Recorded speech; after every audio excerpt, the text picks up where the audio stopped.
할렐루야. 아멘. 오늘 고린도전서 15장 말씀을 읽었습니다. 고린도전서 15장은 흔히 부활장이라고 하는데 바울은 오늘 이 부활장을 쓰면서 아무 자격 없는 자신에게 주신 그 하나님의 은혜를 간증하고 고백하고 있습니다. 우리가 신앙생활하면서 가장 많이 사용하는 단어가 은혜라고 할 수 있고 또 가장 잘 아는 것 같은 것을 우리는 또 잘 표현을 못하잖아. 좋긴 좋은데 표현할 방법이 없다. 그러니까 모르는 거야. 그러니까 내가 안다는 거는 내가 아는 것을 설명할 수 있어야 되고 설명할 수 없는 거는 아는 척 하는 거지. 안다 모른다? 모르는 거지. 내가 학교에서 왔는데 선생님 뭐라 그랬어? 알림장 내용이 뭐야? 엄마가 봐.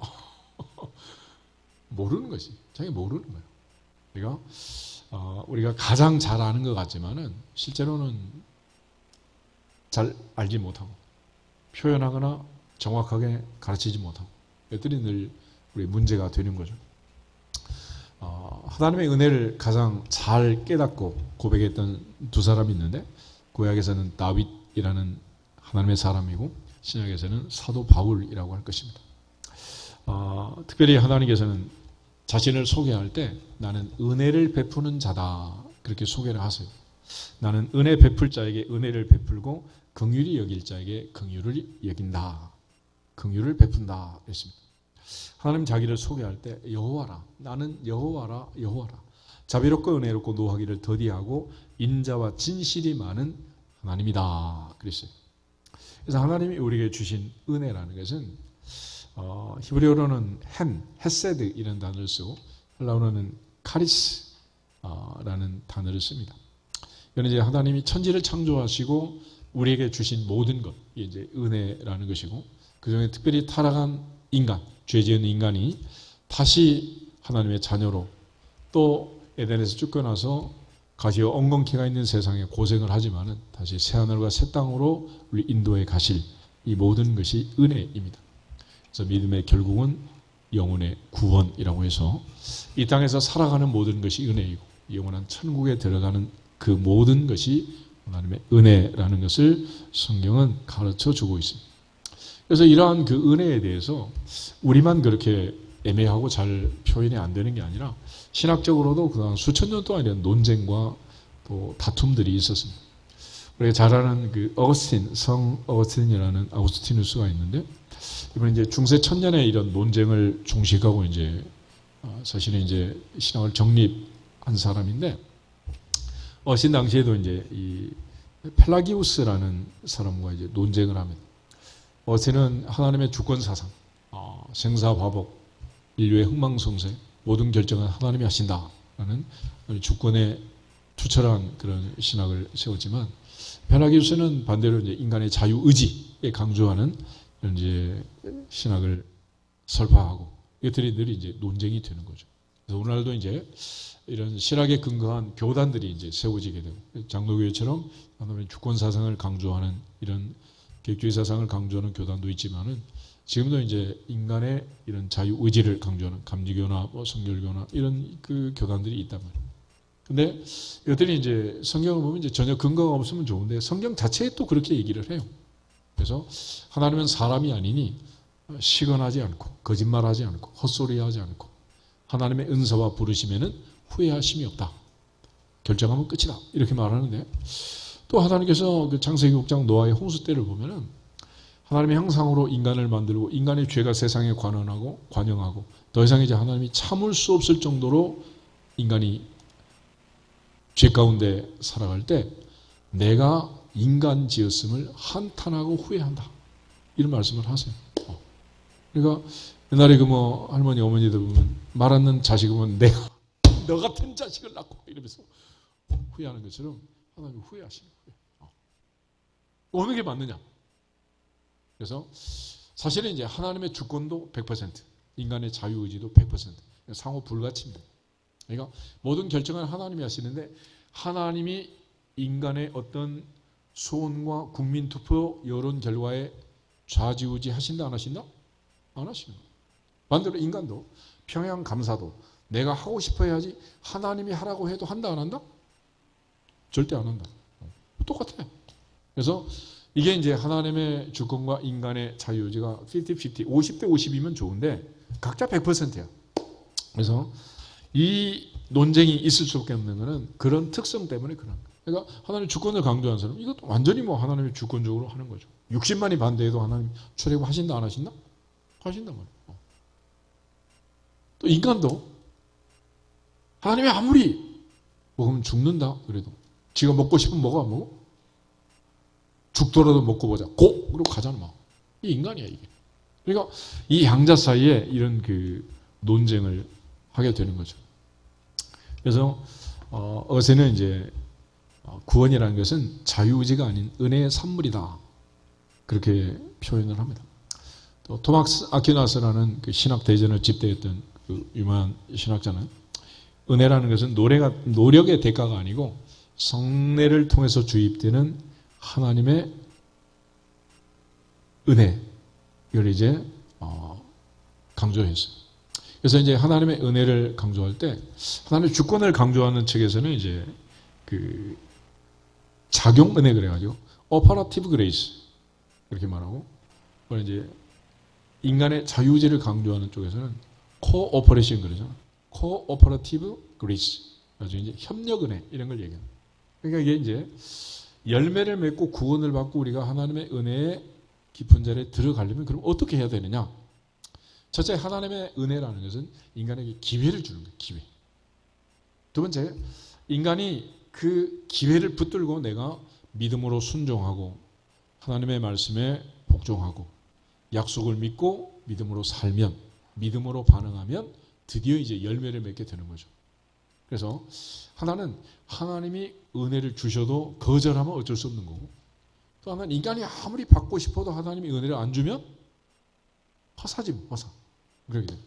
그래서 요즘 이제 공부 못하는 애들하고 옛날에 공부 못한 사람은 이제 차원이 달라요. 옛날에 공부 못한 사람은 어떤 사람이에요? 우리나라가 지금이야 이제 좀 살만하지만 그 옛날에는 얼마나 먹을 것도 없고 힘들게 살았어. 그러니까 머리가 좋고 공부를 잘해도 그저 뭐 그 엄마 아빠 보람이 되는 멋진 아들 딸이 태어나도 형편이 안 되니까 공부를 못 시키니까 공부를. 그러니까 내가 공부가 머리가 나빠서 못했냐? 시대를 잘못하고 형편이 안 돼서 못한 거지. 그런 거예요. 그래서 그 옛날에는 미국 사람들도 이제 한국 사람은 유학 가면 이제 장학금을 주고 그랬잖아. 근데 요즘 이제 우리나라도 이제 거의 그런 식으로 이제 장학금을 준다. 공부 잘하는 애들보다 차상위겠죠. 힘든 애들 이런 주잖아요.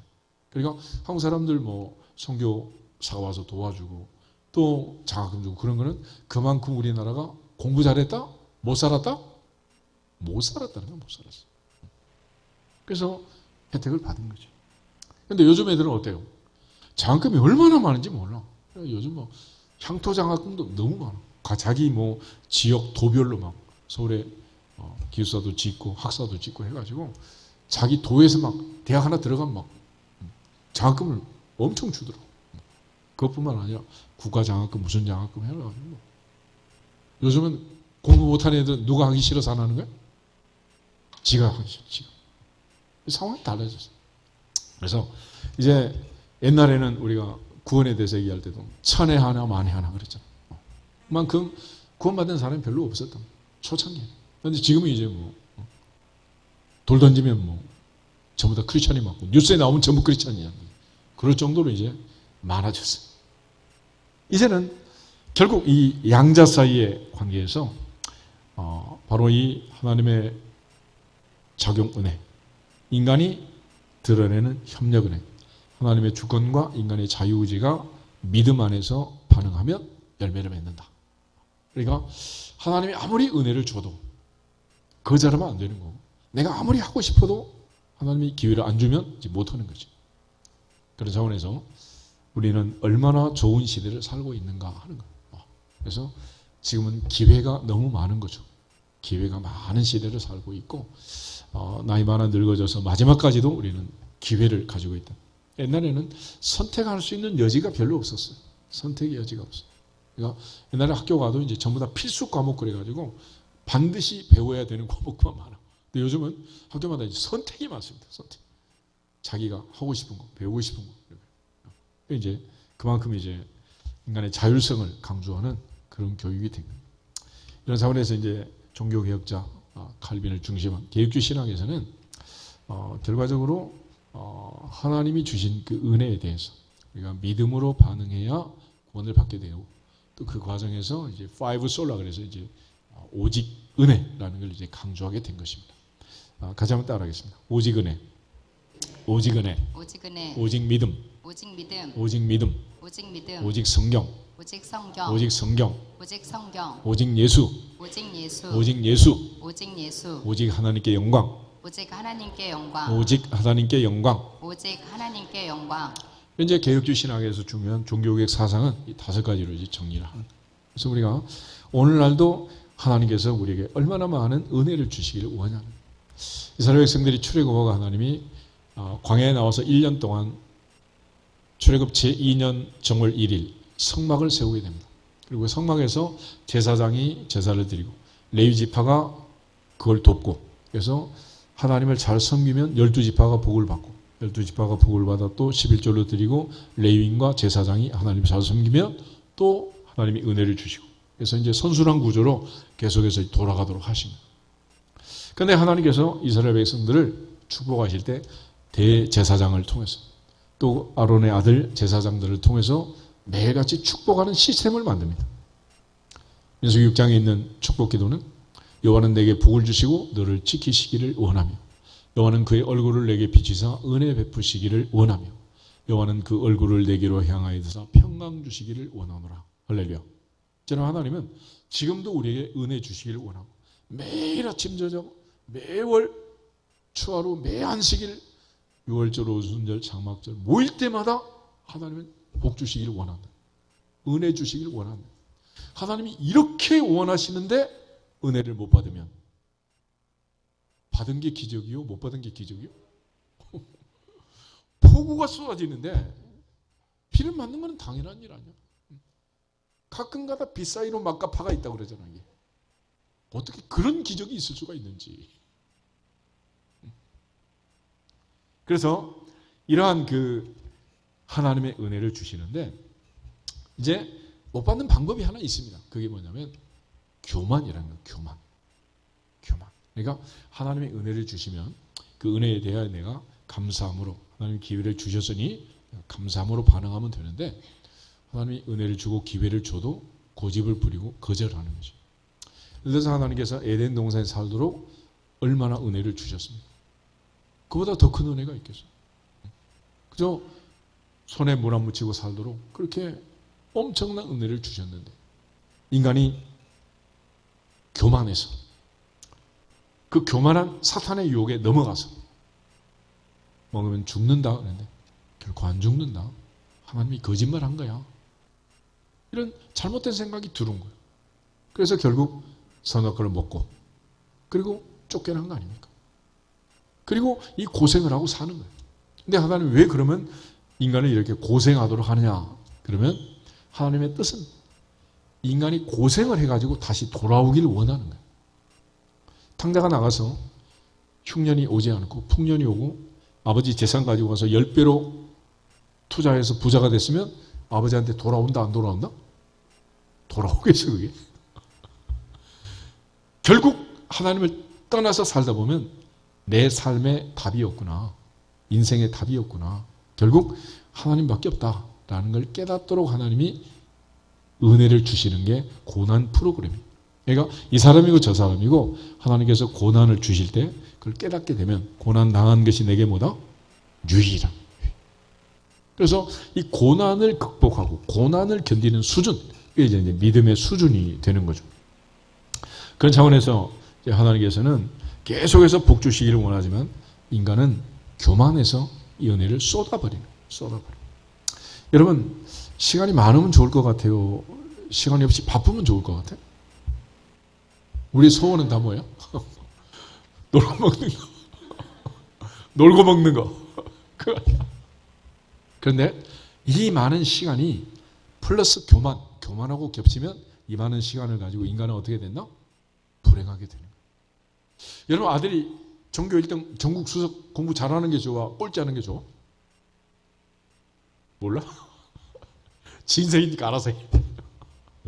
그런데 이 좋은 머리하고 교만이 섞어찌개를 하면 어떻게 돼? 나라 들러먹는 거예요. 그러니까 뭐든지 교만하면 망하는 교만은. 그래서 하나님께서는 교만한 자는 대적하고 물리치고 겸손한 자에게 더욱 큰 은혜를 주신다. 사탄은 항상 교만하고 거짓말로 인간을 속이는 거고, 온유하고 겸손하신 주님은 하나님 말씀에 순종해서 나의 원대로 마시고 아버지 원대로 하옵소서, 그렇게 복종하신 거예요. 그런 차원에서 하나님은 교만한 자를 물리치고 겸손한 자에게 은혜를 준다. 그래서 교만은 패망의 선봉이고 거만한 마음은 넘어짐의 앞잡이다. 너희 안에 이 마음을 품으라, 곧 그리스도 예수의 마음이라고 했습니다. 이처럼 하나님께서는 우리가 은혜를 받도록 겸손을 강조하지만 사탄은 계속해서 그 은혜를 빼앗아가려고 우리로 하여금 교만하게 만드는 거예요. 그래서 내가 잘할 수 있을 것 같고 내 방법이 맞는 것 같고 내 생각대로 해야지 하나님도 개입하지 마세요 하면서 바리케이드를 치는 것입니다. 그리고 내 마음대로 살려고 하는 이런 마음을 가지고 있는 거예요. 아담이 그렇게 해서 에덴 동산에서 하나님 말씀을 거절했습니다. 그리고 사탄의 유혹에 따라서 선악과를 먹었어요. 처음에는 얼마나 달콤했겠어? 이보다 마실 수가 있나? 그래서 그야말로 부부가 합창을 불렀겠지. 그런데 곧장 이게 문제가 생겼습니다. 아담과 하와가 처음 만났을 때 아담이 뭐라 그랬어요? 눈 뜨고 보니 절세 미인이 있는 거야. 내 뼈 중에 뼈요 살 중에 살이다. 이보다 더 멋진 찬양이 있겠냐고. 그런데 창세기 3장에 가서 선악과 먹은 그 사건 뒤로 하나님이 딱 들키고 나서 뭐라 그랬냐? 하나님이 내게 주셔서 나와 함께 하게 하신 그 여자 때문에 내 인생 망했습니다. 하나님 때문입니다. 이게 그 옛날 once upon a time 호랑이 담배 피우던 그 시절 에덴 동산에서만 있는 게 아니고 오늘 우리 집에서 있다 없다 날마다 일어난 일이야. 이게 날마다. 그래서 우리는 늘 아담 때문이라고, 아담은 하나님 때문이라고 그러지만 성경은 하나님이 우리에게 자유의지라는 걸 주셨기 때문에 내가 선택하는 모든 결과는 내가 결정하는 거고 책임도 누가 져야 한다? 내가 지는 거야. 내가. 로마서 5장 12절 한번 찾아보겠습니다. 로마서 5장 12절.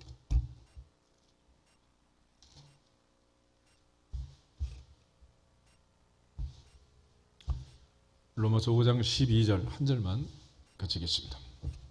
그러므로 한 사람으로 말미암아 죄가 세상에 들어오고 죄로 말미암아 사망이 들어왔나니 이와 같이 모든 사람이 죄를 지었으므로 사망이 모든 사람에게 이르렀느니라. 아멘. 봐라, 한 사람 때문이다. 그러면서 이제 원죄라는 희한한 교리를 만들어냅니다. 그런데 로마서 5장 12절이 강조하는 단어는 한 사람으로 말미암아 죄가 세상에 들어오고 죄로 말미암아 사망이 들어왔다. 거기에 있지 않고 이와 같이라는 것이죠. 아담같이, 아담처럼 모든 사람이 죄를 지었으므로 사망이 모든 사람에게 이르렀다. 그러니까 아담과 하와 말고 여러분 남편과 아내가 에덴 동산에 갔어도 결과는 마찬가지라는 거예요. 아담 때문이다, 나 때문이다. 결국 나 때문이다. 나 때문. 그러니까 내가 결정한 모든 것은 나 때문인데 하나님이 우리에게 결정할 수 있는 100%의 자유의지를 주신 거예요. 그러므로 내가 남의 의견을 참조는 하지만은 결정은 누가 하는 거야? 내가 하는 것이에요. 그렇기 때문에 책임도 결과도 나한테 혜택을 주든지 손해를 주든지 모든 피해는 내가 당하게 돼 있다. 그런 차원에서 하나님께서는 우리에게 은혜를 주실 것을 그렇게 강조하고 제사장의 축복 시스템을 통해서 은혜 베풀기를 원하지만 결국 받아 누리는 것은 제한적이다. 아무리 천하의 일타 강사를 하더라도 공부를 가르칠 수 없는 애들이 있습니다. 절대로 공부를 안 하려고 하는 애들. 그런 애들은 가르칠 수가 없는 거예요. 안 되는 거예요. 그러니까 하나님이 세상을 이처럼 사랑하사 독생자를 주셨지만 하나님도 구원할 수 없는 애들이 있어. 어떤 애들? 안 받고 말지. 이런 어떻게 하겠어? 안 되는 거죠. 그런데 하나님께서는 인간에게 기회를 주는 거예요. 무슨 기회를 주느냐? 인간은 어차피 하나님을 스스로 찾는 자가 없다. 그래서 돌아와서 회개하는 자에게는 하나님이 기회를 주는 거예요. 그러니까 하나님이 우리에게 은혜를 주셨다는 것은 기회를 주는 거고, 그 기회는 무슨 기회냐? 회개할 수 있는 기회를 주시는 거예요. 우리 요나를 알죠? 요나가 니느웨로 가지 않고 다시스로 도망을 갔잖아요. 큰 물고기 뱃속에 들어가서 3일 동안 부흥회하고 회개하고, 그리고 다시스에 가서 쾌락을 누리며 행복하게 살렸던 계획을 다 잡고 니느웨 가서 3일 동안 복음을 전하게 됩니다. 그런데 하나님께서 니느웨를 멸망시키지는 않는 거야. 막 화가 나. 아니, 적국의 나라를 왜 구원해 주시고 은혜를 베푸시냐고. 내가 이럴 줄 알고 내가 안 간다고 그랬는데 왜 하나님 자꾸 나를 보내셔가지고 이렇게 판을 뒤집습니까? 그래서 이제 화를 내는 거예요. 그런데 하나님을 향해서 요나가 화를 내는 것도, 또 하나님께서 니느웨를 살리신 것도, 지금까지 한 얘기가 이제 종합적으로 이제 정리가 되어 있는 건데, 요나서 4장을 한번 찾아보겠습니다. 요나서 4장을 보시면, 요나가 하나님 앞에 화를 내는 이유가 뭐냐? 하나님 너무 은혜로우신 분이라는. 그래, 난 싫다는 거예요. 싫어. 1절부터 3절을 같이 한번 읽어보겠습니다. 요나가 매우 싫어하고 성내며 여호와께 기도하여 이르되, 여호와여, 내가 고국에 있을 때에 이러하겠다고 말씀하지 아니하였나이까?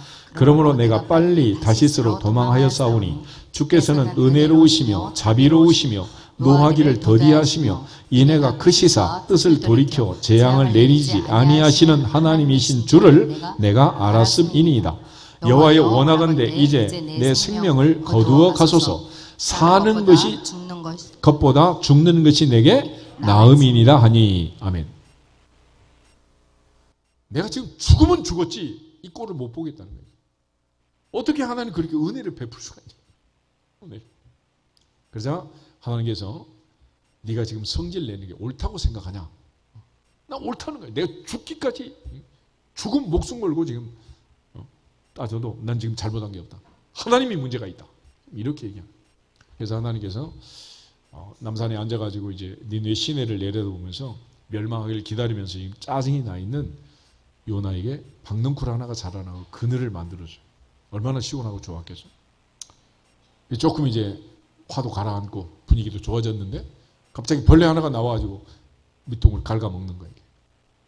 그래서 떼약 볕에 박넝쿨이 마르니까 또다시 막 햇빛이 쏟아지고, 6절에 보면 그의 괴로움이 너무 지금 심하게 되고, 8절에 보면 요나가 혼미하여 스스로 죽기를 구하여 사는 것보다 죽는 것이 내게 낫습니다.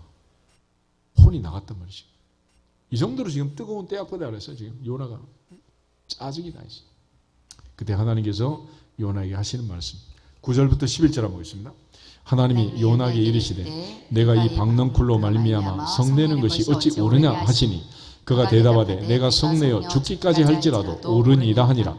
여호와께서 이르시되 내가 수고도 아니하였고 재배도 아니하였고 하룻밤에 났다가 하룻밤에 말라버린 이 박넝쿨을 아꼈거든. 하물며 이 큰 성읍 니느웨에는 좌우를 분별하지 못하는 자가 12만여 명이요 가축도 많이 있나니 내가 어찌 아끼지 아니하겠느냐 하시니라. 아멘.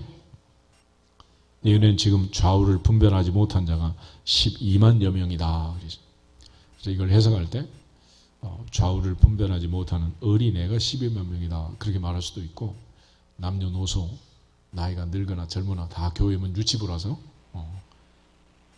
영적으로 무지한 애들이, 몰라서 지금 죽어가는 애들이 12만이다 이렇게 해석을 하기도 해요. 그러나 어쨌거나 지금 하나님께서 니느웨를 지금 용서했어요, 안 했어요? 왜 용서한 거냐? 왜 지금 요나는 이렇게 화가 났느냐? 하나님이 용서한 것 때문에 화가 났고, 하나님은 니느웨를 용서했단 말이에요. 근데 하나님은 정한 방법이 딱 하나가 있어요. 베드로서 3장의 말씀을 보면 하루를 천년같이, 천년을 하루같이 하나님은 오래 참고 기다리신다. 아무도 멸망하지 않고 모든 사람이 다 뭐 하기를 원하신다? 회개하기를 원합니다. 회개. 그러면 니느웨가 회개했느냐? 3장을 보면 요나가 3일 길을 가면서 니느웨에 복음을 전합니다. 니느웨를 살리기 위해서 복음을 전하는 게 아니라 대충 전하고 3일 뒤에 죽어라. 그러고 복음을 전하는 거예요. 캄보디아 지금 이제 이번에 가면 3일 있다고 올 텐데 가서 열심히 우리처럼 전하는 게 아니라 대충 믿으려면 믿고 말라면 말고 어차피 죽은 인생이다. 이런 요나의 태도를 한번 생각해봐. 그런데 놀라운 것은 그러한 요나의 말을 듣고 니느웨 사람들이 완전히 뒤집어진 거예요. 모두 다 회개를 한 거예요. 왕이 이 소식을 듣고는 왕복을 벗고 세마포옷을 입고 금식을 선포하고 사람부터 짐승까지 전체가 다 금식을 한 거예요. 금식을. 6절부터 10절을 같이 한번 읽어보겠습니다. 6절. 그 일이 니느웨 왕에게 들리매 왕이 보좌에서 일어나 왕복을 벗고 굵은 베옷을 입고 제 위에 앉으니라. 왕과 그의 대신들이 조서를 내려 니느웨에 선포하여 이르되 사람이나 짐승이나 소떼나 양떼나 아무것도 입에 대지 말지니 곧 먹지도 말 것이요 물도 마시지 말 것이며 사람이든지 짐승이든지 다 굵은 베옷을 입을 것이요 힘써 하나님께 부르짖을 것이며 각기 악한 길과 손으로 행한 강포에서 떠날 것이라. 하나님이 뜻을 돌이키시고 그 진노를 그치사 우리가 멸망하지 않게 하시리라. 그렇지 않을 줄을 누가 알겠느냐 한지라. 하나님이 그들이 행한 것 곧 그 악한 길에서 돌이켜 떠난 것을 보시고 하나님이 뜻을 돌이키사 그들에게 내리리라고 말씀하신 재앙을 내리지 아니하시니라. 아멘. 요새 2장에도 옷을 찢지 말고 마음을 찢고 돌아오라. 메뚜기 재앙이 4번이나 지나갔고 흉년이 언제 끝날지 모르는 이 기가 막힌 초급 목표의 상황이 됐단 말이에요. 하나님께 제사드릴 곡식도 없어요. 그런데 하나님께 돌아오라. 이제라도 돌아오라. 여호와는 자비롭고 은혜롭고 노하기를 더디하시는 하나님이다. 혹시 소제와 전제를 다시 드리도록 풍년을 주실지 어찌 알겠느냐. 그래서 하나님은 인간에게 자유의지를 주셨기 때문에 인간에게 선택의 기회를 주시는 거예요. 결정은 누가 한다? 인간이 하고 돌아와야 되는데 회개하기로 결정하고 돌아와야 되는 거예요. 그렇게 돌아오면 산다는 거예요. 그래서 하나님께서는 우리에게 이처럼 은혜를 주시고 기회를 주시는 거예요. 그래서 오늘 하루는 하나님이 내게 주신 뭐다? 기회. 그게 은혜라는 거예요. 은혜.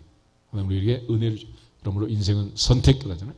오늘부터 시작해서 어떤 선택을 하느냐에 따라 인생은 얼마든지 달라질 수 있다 없다? 있는 거예요. 그러니까 과거와 똑같은 선택을 하면 그냥 그대로 살 것이고 오늘부터 다른 선택을 하면 다른 인생을 살게 될 줄로 믿습니다. 선택은 우리가 하는 거예요. 어떤 선택을 하느냐. 그러니까 먹는 것도 마찬가지. 그동안 먹고 싶은 거 먹던 그대로 먹으면 앞으로 계속해서 가다가 병원에 입원하고 가실 것이고 완전히 식생활의 패턴을 바꾸면 어떻게 돼? 달라지게 되는 거예요. 오늘부터 운동을 하고 그야말로 재테크를 하는 게 아니라 근테크를 하면 여러분도 몸짱이 되는 거예요. 인생이 바뀌는 거지. 모세처럼 120살까지 건강할 수 있다 없다? 무엇이 그렇게 바꿔? 습관이, 행동이 내 삶을 바꾸는 거예요. 그런데 그 결정은 누가 해줘야 돼? 내가 해줘야지. 내가. 그러잖아? 내가 결정을 해주고 내가 바꿔줘야 된다. 그러니까 그 선택을 누가 하느냐? 내가 하는 거야. 내가. 그래서 하나님께서는 하나님의 사람들이 하나님의 사명을 감당하도록 주시는 걸 은사라고 합니다. 은사. 그래서 우리는 하나님이 일을 시키면 아멘 할렐루야 하는 사람은 이사야밖에 없어. 내가 여기 있나이다. 나를 보내소서. 나머지는 모세, 에레미야 전부 다 못합니다. 보낼 만한 사람 보내세요. 나는 안 갑니다. 못한다는 건 못해. 그런데 하나님께서는 모세를 불러서도 아브라함을 불러서도 바울을 불러서도 갈릴리의 어부들을 불러서도 감당할 수 있는 힘과 은사와 능력을 주시는 거예요. 그걸 은사, 카리스마라고 하는 거예요. 광야에서 여러분 훌의 손자 우리 아들 부살엘에게 지혜를 주셔가지고 성막을 만들었습니다. 광야 사막에서 3,500년 전 뭘 가지고 금은 보화를 녹여가지고 법궤를 만들고 놋재단을 만들고 갈고리를 만들고 그릇들을 만들 수 있었겠냐고. 하나님은 일을 시킬 때는 일을 감당할 수 있는 뭘 주신다? 은사, 그걸 은혜라고 하는 은혜. 그러니까 내가 아멘 할렐루야 하고 순종하면 할 수 있도록 해주신다, 안 해주신다? 해준다는 거예요. 그러니까 내가 지금 돈이 많이 들어가는 일이 있는데 하나님께 순종하면 하나님 부자를 쓰는 게 아니라 순종하는 나를 부자를 만들어 가지고 쓰시는 거예요. 아멘? 내가 머리가 안 좋아. 그런데 하겠다 그러면 하나님께서 AI를 하나 집어넣어 가지고 바꿔버려. 할렐루야. 그러니까 하나님 앞에서는 부자나 가난한 사람은 아무 상관이 없는 거예요. 단 한 가지, 지난주에도 얘기했던 하나님은 뭐 하는 걸 싫어한다고? 자랑질하는 거, 잘난 척하는 거, 그걸 싫어해. 그걸 교만이라고 하는 거예요. 교만. 그러니까 내게 있는 모든 것은 누가 주셨습니다. 하나님 주셨습니다. 겸손한 자를 사용하신다. 그래서 우리가 하나님의 은혜를 받고 받은 자의 사명은 뭐냐? 주는 거예요. 그래서 예수님 말씀이 거저 받았으니 거저 주어라. 주는 것이 받는 것보다 뭐가 있다? 복이 있다 그러잖아요. 우리가 시간 예배를 드리고 있어요. 예배는 네 가지 중요한 요소가 있어요. 찬양을 하고 기도를 하고 말씀을 듣고 봉헌하고. 아멘. 그런데 이 모든 것이 하나님의 은혜입니다. 아멘. 우리가 찬양하는 것 은혜요 아니요? 당연히 은혜지 뭐. 하나님 은혜 안 주시면 어떻게 찬양을 할 수가 있겠어요? 못하는 것이. 또 우리가 기도하는 것 하나님의 은혜란 말이에요. 내가 연약하고 부족하고 내게 답이 없음을 알고 하나님께 기도하는 것. 그보다 더 큰 은혜가 어디 있어요? 그러니까 하나님께 회개 기도를 하면 죽은 나라도 지금 건져내는 거 아니겠어요? 또 우리가 말씀을 듣고 전하는 이것이 은혜입니다. 그런데 우리가 헌금하는 것 이건 은혜 아니야? 뺏기는 거예요? 고린도후서 8장 하나 보겠습니다. 고린도후서 8장.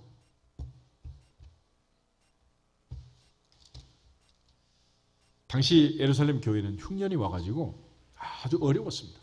그래서 사도 바울이 복음을 전하던 그 소아시아 진역 이런 여러 교회들에게 헌금을 거두어가지고 예루살렘에 지금 가려고 하는데 당시에 제일 부유한 교회 중에 하나가 이 고린도 교회였어요. 고린도 교회.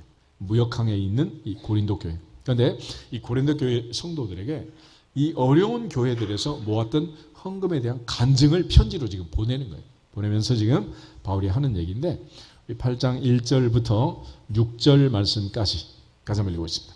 형제들아 하나님께서 마게도냐 교회들에게 주신 은혜를 우리가 너희에게 알리노니 환난의 많은 시련 가운데서 그들의 넘치는 기쁨과 극심한 가난이 그들의 풍성한 연보를 넘치도록 하게 하였느니라.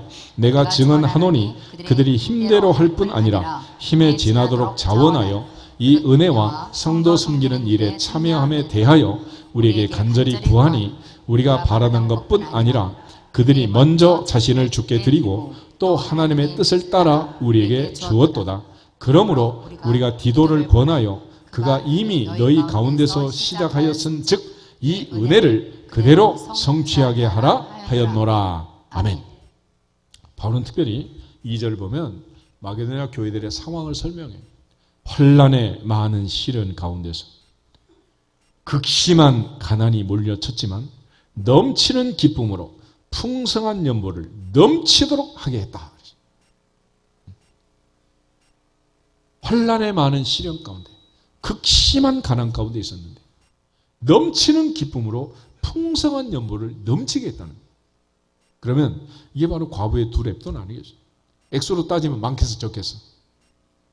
가난한 사람들 해봐야 얼마나 있겠어? 거기서 풍족했으면 뭐 고린도 교회 부자 교회한테 이렇게 구걸을 하겠어 지금? 그런데 1절을 다시 보시면 이렇게 예루살렘 교회를 돕는 이 헌금을 하는 이것을 가리켜서 형제들아 하나님께서 마게도냐 교회들에게 주신 뭐다? 은혜라고 했어요. 은혜. 그리고 너희도 이미 시작했으니 6절 이 은혜를 그대로 선취하기를 원한다. 4절도 이 은혜와 성도 섬기는 일에 참여에 대하여 우리에게 간절히 구한다. 그래서 우리가 하나님께 예물을 드리는 것도 뭐다? 은혜라는 은혜. 하나님이 우리에게 열의 주시고 그 중에 하나를 드리도록 했습니다. 우리가 받는 것도 은혜고 드리는 것도 은혜다. 아멘. 이 다 은혜라는 은혜. 그러니까 우리가 범사의 이 모든 은혜라는 사실을 알아야 되는데 이렇게 깨닫지는 못하는 거죠.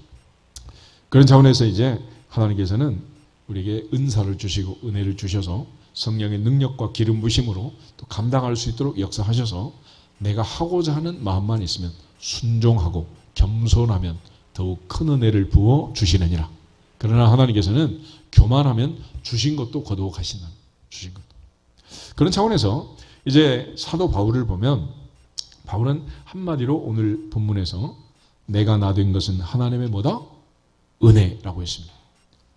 우리가 내 자신을 보려면은 거울을 봐야 되는 것처럼 성경은 우리에게 영적 거울을 얘기하는데 그거는 뭐냐? 말씀이라는 말씀.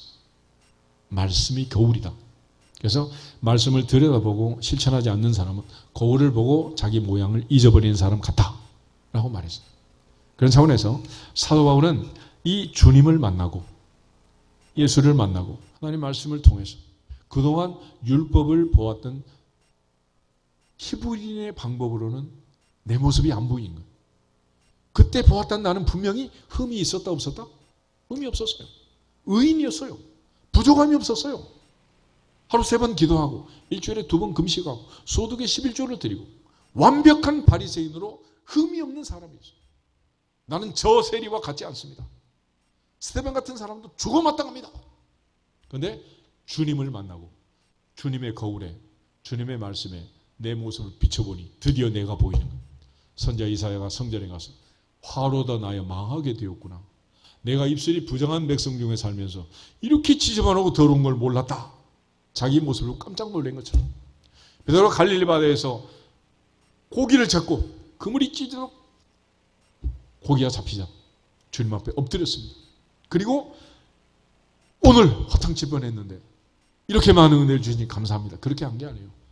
주여 나를 떠나소서 나는 죄인입니다. 누가 보였어요? 내가 보이는 거예요. 오늘 하나님의 은혜를 받은 자는 내가 누구인가가 보이는 거예요. 바울은 그래서 오늘 고린도서 15장에 자기를 보기 시작합니다. 뭐라고 했느냐? 나는 사도 중에 어떤 사람? 가장 작은 사람 그랬습니다. 에베소 3장을 보면 에베소 교회 성도들의 편지를 쓰면서 7절부터 9절에 그는 이런 표현을 씁니다. 모든 성도 중에 지극히 작은 자보다 더 작은 나를 발견하게 됩니다. 나는 어떤 사람이냐? 나는 모든 성도 중에 에베소 교회에서 제일 작은 자보다 더 작은 자입니다. 디모데전서 1장 12절부터 15절에 가면 바울은 드디어 나는 죄인 중에 괴수입니다. 나는 죄인 중에 괴수입니다. 자기가 보이기 시작하는 거예요. 이런 사람은 그동안 바리새인의 교만을 다 버리고 예수님의 온유하고 겸손하신 마음으로 그리스도인으로 바뀐 거예요. 바울이 된 거예요. 바울이. 그래서 신앙생활에 은혜를 받고 나면 누가 보이느냐? 내가 보이는 거예요. 내가 보이는데 누구를 봐야 내가 보이느냐? 주님을 만나면, 예수를 만나면, 말씀을 들으면, 거울에 내 모습을 비춰보면 드디어 내가 보이는 거예요.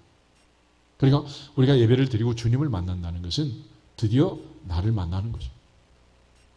모세가 80에 시내산에서 떨기나무 불꽃 가운데 하나님을 만났습니다. 그리고 질문을 하잖아요. 누구세요? 이름이 뭐예요? 나는 스스로 있는 자다. 야곱도 환도뼈가 부러지면서 이름을 묻잖아요. 어찌하여 내 이름을 묻느냐? 나다. 모르냐? 혼을 내자는 거예요. 그러니까 하나님 앞에 서면, 말씀 앞에 서면, 그리고 진정한 예배를 드리면 찬양 가운데, 기도 중에, 말씀 중에 봉헌하면서 하나님의 은혜를 깨닫고 내 모습을 보게 되는 거예요. 아멘? 나는 얼마나 작은 자인가? 나는 얼마나 자격이 없는 자인가? 나는 얼마나 무자격자였는가? 라는 사실을 깨달으면서 하나님의 은혜에 대한 폭발적인 그 놀라운 뭉게구름처럼 피어오르는 은혜를 맛보게 되는 거예요. 아멘? 그러니까 찬양하면서 찬양의 감격이 있어야 돼. 주님 만난 거죠. 은혜를 받은 거죠. 콩나물 대가리만 세다가 그냥 머리 뚜껑 열리면 안 되죠. 성경 연구하는 사람도 그랬잖아. 너희가 성경에서 영생을 얻는 줄 생각하고 성경을 연구하지만 너희가 내게 오기를 원치 않는다. 성경을 통해서 주님을 만나고 그렇구나. 주님 만나러 가자. 이래야 되는데 성경 연구만 했지 주님 만나는 사람이 없다는 거예요. 예배는 그렇게 많이 한평생 드리고 하루 3번씩 평생을 기도했는데 주님 만난 적이 없어요. 그러니 내 모습을 못 본 거지. 근데 바울이 드디어 다메섹 도상에서 주님을 만나고 예수를 만나고 나를 본 거예요. 내 모습을 본 거예요. 나는 사도 중에 가장 작은 자. 모든 성도 중에 지극히 작은 자보다 더 작은 자. 인생의 말년에 디모데에게 편지를 쓰면서 나는 죄인 중에 괴수였다. 난 도저히 이런 은혜를 받을 만한 사람이 아니었다. 이것은 전적으로 하나님의 은혜였다. 아멘. 내 자신을 보는 거야. 그러니까 내 자신은 의인이다. 난 부족함이 없다. 그럼 핏대로 올리고 싸우는 거지. 부부가 싸워도 그러잖아. 아담처럼. 하나님 때문에, 하와 때문에 내 인생 쫑났습니다. 그러면 답이 있겠냐 말이에요. 답이 없는 거예요. 다윗처럼 당신이 그 사람이다. 그럴 때 침상에 눈물을 적시며 회개할 때 하나님이 은혜를 주신 줄로 믿습니다. 그래서 우리가 은혜를 받은 사람의 특징은 뭐냐? 내가 누구인지를 아는 거예요. 주제 파악을 하는 거예요. 하나님 앞에 구원받은 죄인으로서 그 하나님의 은혜가 얼마나 컸는가. 그 하나님의 은혜가 아니면 도저히 구원받을 수 있는 이 죄인이 하나님의 사도가 되어서 하나님의 일꾼이 되어서 그리스도 예수의 사도가 되어서 이 일을 했으니 이 얼마나 큰 은혜입니까? 라는 걸 깨닫게 된 거예요. 그리고 나서 고린도전서 11장 1절을 보면 내 자신이 변화되면 그리고 정말 이게 좋으면 우리가 남에게 얘기를 하기 시작하잖아요. 그죠? 내가 물건을 사서 써봤더니 이게 너무 좋아. 나 혼자 몰래 쓰는 거요? 살짝 얘기하는 거요? 얘기하는 거잖아. 그치? 바울이 지금 그 얘기를 하는 거예요. 11장 1절 한 절만 읽어보겠습니다. 내가 그리스도를 본받는 자가 된 것 같이 너희는 나를 본받는 자가 되라. 아멘. 그래서 바울은 그리스도 예수의 사도가 되었고 그리스도를 본받는 자가 된 것 같이 너희는 나를 본받는 자가 되라. 그래서 나를 따라하는 거예요. 나처럼 해라. 그래서 바울은 선한 영향력을 끼치기 시작합니다. 그리고 누구든지 그리스도 예수 안에 있으면 새로운 피조물이라. 이전 것은 지나갔으니 보라 새 것이 되었도다. 옛사람을 벗어버리고 새사람을 입어라. 어둠의 일을 벗고 빛의 갑옷을 입자. 이 그리스도 예수를 믿는 이것이 얼마나 좋은지. 우리는 그리스도 예수라는 보배를 가진 질그릇이다. 그러면서 내 속에 있는 이 보배를 사도 바울은 전하고 증거를 한 거예요. 근데 내가 지금 얼마나 복 있는 사람이고 내가 얼마나 큰 은혜를 받았는 걸 모르니까 우리가 값어치를 모르니까 찬양을 할 때도 찬양의 값어치를 모르고 기도할 때도 이 기도의 값어치를 모르는 거예요. 말씀을 들으면서도 이 말씀의 값을 잘 몰라. 우리가 헌금을 하면서도 이게 이 값어치를 모르는 거예요. 요즘 뭐 청년들 70만 원인가 77만 원인가 얼마 뭐 3년을 몇 년을 5년을 모으면 뭐 5천만 원 준다며? 근데 하나님은 그렇게 5% 7% 이런 얘기 안 해요. 최소가 30배 3000%. 할렐루야. 그렇게 해야 이게 인생이 바뀌지 뭐 어느 세월에 5% 7% 해가지고.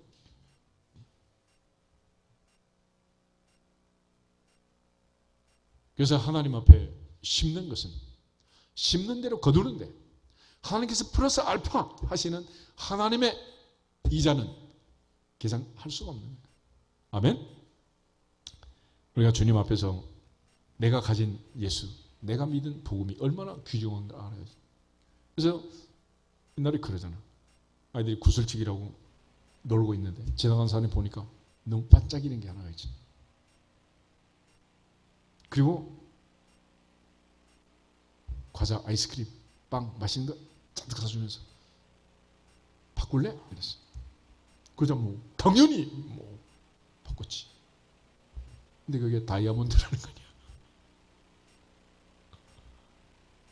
물방울 다이아몬드를 가지고 구슬치기라고 했는데 이 뭔지 모르니까 기껏 한 입에 들어가면 끝나요. 아이스크림하고 빵하고 바꿔 먹는 거예요. 예수를 그렇게 믿으면 되겠습니까? 복음을 그렇게 받아들이면 되겠습니까? 찬송 한 곡이 갖는 값어치가 얼마인지 모르니까, 한 시간 말씀 듣는 이것이 무엇인지 모르니까 그렇게 흘려보내는 거예요. 하나님의 보좌 앞에서 주 예수보다 더 귀한 것은 없네. 찬송만 구성지게 하지 말고 진짜로 믿으세요. 진짜로. 할렐루야. 여호와는 나의 목자시니 내게 부족함이 없으리로다. 나는 하나님 한 분으로 만족합니다 그랬잖아요. 하박국도 다 없어도 괜찮습니다. 여호와라 인하여 기뻐하고 나의 구원의 하나님으로 인하여 즐거워하겠습니다. 할렐루야. 그래서 사도 바울의 삶은 그 다음부터 완전히 바뀝니다. 어떻게 바뀌었느냐? 빌립보서 4장을 한번 보세요. 빌립보서 4장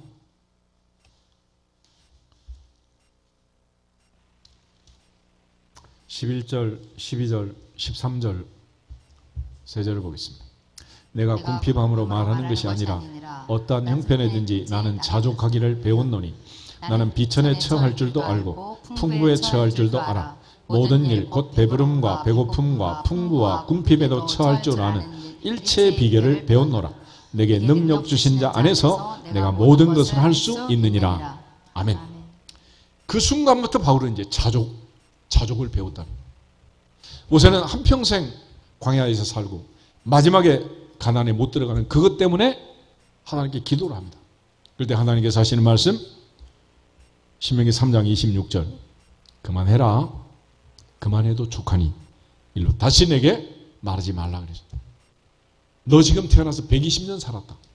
40년 동안 애굽의 왕자로 살게 해줬고 40년은 미디안 광야에서 양치기로 살았고 40년 동안은 출애굽 전선에서 날마다 만나가 내리고 구름기둥 불기둥이 너를 보호하고 지키고 마라에 쓴물이 담매되고 홍해 바다가 갈라지고 반석에서 샘이 터지고 너보다 더 큰 은혜를 받은 사람 누가 있냐? 그래도 모세는 만족을 못한 거예요. 근데 바울은 주님 만나고 나서 그 복음의 진미를 알았기 때문에 자족했다는 거예요. 그 어떤 경우에도 자족했다. 그래서 바울이 한 유명한 말이 범사에 감사하라. 이것이 그리스도 예수 안에서 너희를 향하신 하나님의 뜻이니라. 할렐루야. 진정으로 주님을 만나고 자족함으로 범사에 감사했던 바울의 인생이 우리의 삶이 되기를 주의 이름으로 축복합니다. 그러나 우리의 삶의 마지막이 있어요. 이 세상에서만 그렇게 잘 먹고 잘 살고 자족하고 이런 게 아니라 바울의 마지막 수막은 천국이었습니다. 우리의 시민권은 어디에 있다? 하늘에 있다. 하늘. 디모데후서 4장을 읽고 기도하겠습니다. 디모데후서 4장 6절에서 8절 말씀.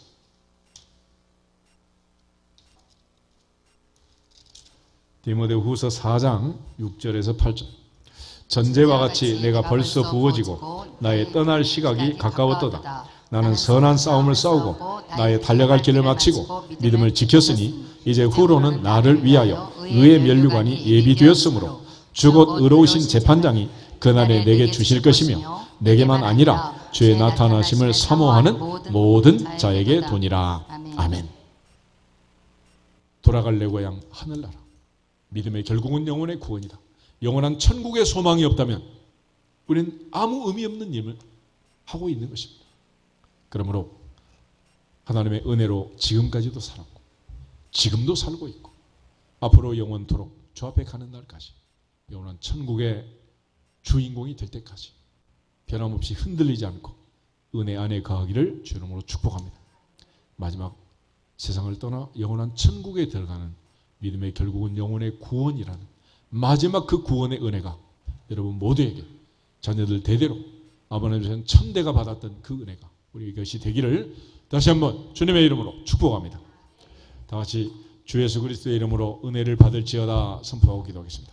주 예수 그리스도의 이름으로 은혜를 받을지어다. 은혜를 받을지어다. 은혜를 받